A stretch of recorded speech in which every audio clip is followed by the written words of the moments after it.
नमस्कार हरि प्रेमियों, माइंडफुल भक्ति चैनल में आपका स्वागत है। हरि प्रेमियों, कैसे हैं आप? उम्मीद है आप सब अच्छे होंगे। आइए जानते हैं आज का प्रसंग। आज का प्रसंग है श्रीमद् भगवत गीता। हरि प्रेमियों, वीडियो को अंत तक जरूर देखना। अगर आप चैनल पर नए हैं तो प्लीज़ सब्सक्राइब करें और बेल आइकन को ज़रूर दबाएं ताकि आप तक हमारे सारे नोटिफिकेशन पहुंचते रहे। हरि प्रेमियों, आइए जानते हैं। वास्तव में श्रीमद् भगवत गीता का महात्म्य इस वाणी द्वारा वर्णन करने के लिए किसी की भी सामर्थ्य नहीं है, क्योंकि यह एक परम रहस्यमय ग्रंथ है। इसमें संपूर्ण वेदों का सार संग्रह किया गया है। जो मनुष्य शुद्ध चित्त होकर प्रेम पूर्वक इस पवित्र गीता शास्त्र का पाठ करता है, वह भय और शोक आदि से रहित होकर विष्णु धाम को प्राप्त कर लेता है।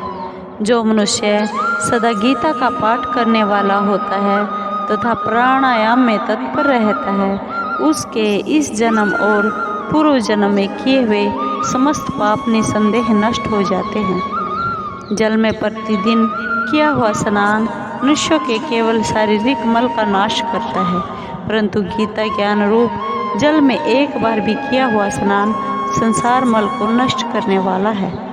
जो साक्षात कमलनाभ भगवान श्री विष्णु के मुख कमल से प्रकट हुई है, उस गीता का ही भली भांति गान करना चाहिए। अन्य शास्त्रों के विस्तार से क्या प्रयोजन। अतः आइए श्रीमद् भगवत गीता का प्रथम अध्याय आरंभ करते हैं। धृतराष्ट्र बोले, हे संजय, धर्म भूमि कुरुक्षेत्र में एकत्रित युद्ध की इच्छा वाले मेरे और पांडु के पुत्रों ने क्या किया? संजय बोले, उस समय राजा दुर्योधन ने व्यूह रचना युक्त पांडवों की सेना को देखकर और द्रोणाचार्य के पास जाकर यह वचन कहा, हे आचार्य, आपके बुद्धिमान शिष्य द्रुपद पुत्र धृष्टद्युम्न द्वारा व्यूहाकार खड़ी की हुई पांडुपुत्रों की इस भारी सेना को देखिए। इस सेना में बड़े बड़े धनुषों वाले तथा युद्ध में भीम और अर्जुन के समान शूरवीर सात्यकी और विराट तथा महारथी राजा द्रुपद, धृष्टकेतु और चेकी तान तथा बलवान काशीराज, पुरुजित, कुंती भोज और मनुष्यों में श्रेष्ठ सैव्य पराक्रमी योद्धा अभिमन्यु तथा बलवान उत्तम मौजा, सुभद्रा पुत्र अभिमन्यु एवं द्रौपदी के पांचों पुत्र, ये सभी महारथी हैं। हे ब्राह्मण श्रेष्ठ, अपने पक्ष में भी जो प्रधान है उनको आप समझ लीजिए। आपकी जानकारी के लिए मेरी सेना के जो सेनापति है उनको बतलाता हूँ। आप द्रोणाचार्य और भीष्म पितामह तथा कर्ण और संग्राम विजय कृपाचार्य तथा वैसे ही अश्वत्थामा, विकर्ण और सोमदत्त का पुत्र भूरिश्रवा और भी मेरे लिए जीवन की आशा त्याग देने वाले बहुत से सूरवीर, अनेक प्रकार के शास्त्रों से सुसज्जित और सब के सब युद्ध में चतुर हैं। भीष्म पितामह द्वारा रक्षित हमारी वह सेना सब प्रकार से अजेय है और भीम द्वारा रक्षित इन लोगों की यह सेना जीतने में सुगम है। इसलिए सब मोर्चों पर अपनी अपनी जगह स्थित रहते हुए आप लोग सभी निसंदेह भीष्म पितामह की ही सब ओर से रक्षा करें। कौरवों में वृद्ध बड़े प्रतापी पितामह भीष्म ने उस दुर्योधन के हृदय में हर्ष उत्पन्न करते हुए उच्च स्वर से सिंह की दहाड़ के समान गरज कर शंख बजाया। इसके पश्चात शंख और नगारे तथा ढोल, मृदंग और नरसिंगे आदि बाजे एक साथ ही बज उठे।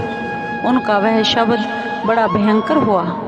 इसके अनंतर सफ़ेद घोड़ों से युक्त उत्तम रथ में बैठे हुए श्री कृष्ण महाराज और अर्जुन ने भी अलौकिक शंख बजाए। श्री कृष्ण महाराज जी ने पांचजन्य नामक, अर्जुन ने देवदत्त नामक और भयानक क्रम वाले भीमसेन ने पौंड नामक महाशंख बजाया। कुंती पुत्र राजा युधिष्ठिर ने अनंत विजय नामक और नकुल तथा सहदेव ने सुघोष और मणिपुष्पक नामक शंख बजाए।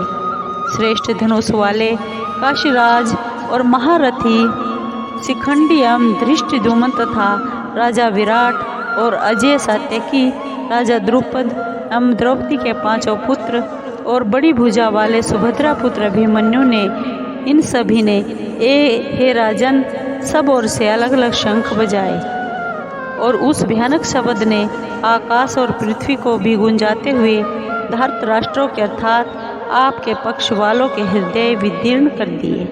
हे राजन, इसके बाद कपिध्वज अर्जुन ने मोर्चा बांधकर डटे हुए धृतराष्ट्र संबंधियों को देखकर उस शस्त्र चलने की तैयारी के समय धनुष उठाकर ऋषिकेश श्री कृष्ण महाराज जी से यह वचन कहा, हे अच्युत, मेरे रथ को दोनों सेनाओं के बीच में खड़ा कीजिए और जब तक मैं युद्ध क्षेत्र में डटे हुए युद्ध के अभिलाषी इन विपक्षी योद्धाओं को भली प्रकार देख लूं कि इस युद्ध रूप व्यापार में मुझे किन किन के साथ युद्ध करना योग्य है, तब तक उसे खड़ा रखिए।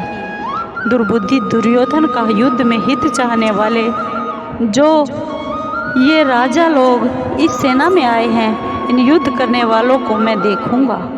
संजय बोले, हे धृतराष्ट्र, अर्जुन द्वारा इस प्रकार कहे हुए महाराज श्री कृष्णचंद्र ने दोनों सेनाओं के बीच में भीष्म और द्रोणाचार्य के सामने तथा संपूर्ण राजाओं के सामने उत्तम रथ को खड़ा करके इस प्रकार कहा कि हे पार्थ, युद्ध के लिए जुटे हुए इन कौरवों को देख। इसके बाद पृथापुत्र अर्जुन ने उन दोनों ही सेनाओं में स्थित ताऊ चाचों को, दादा परदादों को, गुरुओं को, मामाओं को, भाइयों को, पुत्रों को, पौत्रों को तथा मित्रों को, ससुरों को और सुहृदों को भी देखा। उन उपस्थित संपूर्ण बंधुओं को देखकर वे कुंती पुत्र अर्जुन अत्यंत करुणा से युक्त होकर शोक करते हुए यह वचन बोले। अर्जुन बोले, हे कृष्ण, युद्ध क्षेत्र में डटे हुए युद्ध के अभिलाषी सब जन समुदाय को देखकर मेरे अंग स्थिर हुए जा रहे हैं और मुख सूखा जा रहा है तथा मेरे शरीर में कंप एवं रोमांच हो रहा है। हाथ से गांडीव गिरा जा रहा है, त्वचा भी बहुत जल रही है तथा मेरा मन भ्रमित सा हो रहा है, इसलिए मैं खड़ा होकर रहने में समर्थ नहीं हूँ। हे केशव, मैं लक्षणों को भी विपरीत ही देख रहा हूँ तथा युद्ध में सौजन समुदाय को मारकर कल्याण भी नहीं देखता। हे कृष्ण, मैं न तो विजय चाहता हूँ और न राज्य तथा सुखों को ही। हे गोविंद, हमें ऐसे राज्य से क्या प्रयोजन अथवा ऐसे भोगों से और जीवन से भी क्या लाभ है। हमें जिनके लिए राज्य, भोग और सुख आदि अभीष्ट है, वे ही ये सब धन और जीवन की आशा को त्याग कर युद्ध में खड़े हैं। गुरुजन, ताऊ चाचे, लड़के और उसी प्रकार दादे मामे, ससुर पौत्र साले तथा और भी संबंधी लोग हैं। हे मधुसूदन, मुझे मारने पर भी अथवा तीनों लोकों के राज्य के लिए भी मैं इन सब को मारना नहीं चाहता हूँ। फिर पृथ्वी के लिए तो कहना ही क्या है। हे जनार्दन, धृतराष्ट्र के पुत्रों को मारकर हमें क्या प्रसन्नता होगी। इन आतताइयों को मारकर तो हमें पाप ही लगेगा। अतएव हे माधव, अपने ही बांधव धृतराष्ट्र के पुत्रों को मारने के लिए हम योग्य नहीं हैं, क्योंकि अपने ही कुटुंब को मारकर हम कैसे सुखी होंगे। यद्यपि लोभ से भ्रष्टचित हुए ये लोग कुल के नाश से उत्पन्न दोष को और मित्रों से विरोध करने में पाप को नहीं देखते, तो भी हे जनार्दन, कुल के नाश से उत्पन्न दोष को जानने वाले हम लोगों को इस पाप से हटने के लिए क्यों नहीं विचार करना चाहिए। कुल के नाश से सनातन कुल धर्म नष्ट हो जाते हैं। धर्म के नाश हो जाने पर संपूर्ण कुल में पाप भी बहुत फैल जाता है। हे कृष्ण, पाप के अधिक बढ़ जाने से कुल की स्त्रियां अत्यंत दूषित हो जाती हैं। हे वार्ष्णेय, स्त्रियों के दूषित हो जाने पर वर्ण संकर उत्पन्न होता है।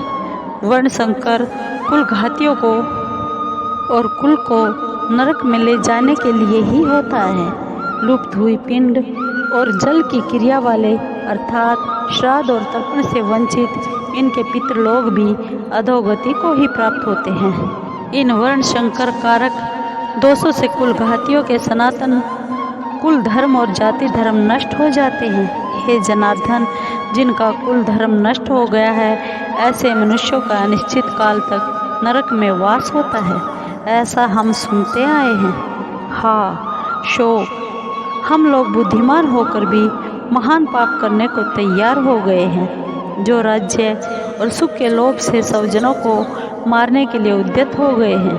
यदि मुझ शस्त्र रहित एवं सामना न करने वालों को शस्त्र हाथ में लिए हुए धृतराष्ट्र के पुत्र रण में मार डाले तो वह मारना भी मेरे लिए अधिक कल्याणकारक होगा।